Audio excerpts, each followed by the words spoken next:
You're about to hear a short excerpt from a podcast discussion I had with Amy Vetter, an American CPA who has run her own firm. She's worked in a large audit firm and has built up a powerful amount of insight around how American accountants, CPAs, work in her country. If you like the excerpt, please go to humanizethenumbers.com or your favourite podcast platform to listen to the whole podcast.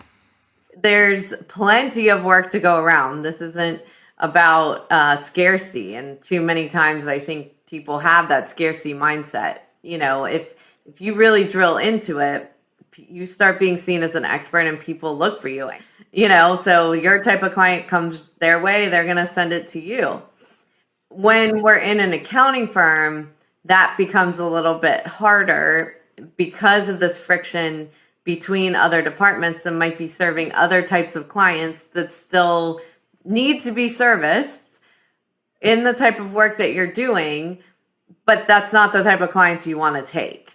And those are the times where I really work with practices to not have this friction or arguments, because what happens is, there's always this struggle, and then they say, well, I just take it because, the partner's basically saying, this is, my friend forever and my client forever. You have to take this client, and it's a low revenue client or low profitability. It's work your staff doesn't want to do.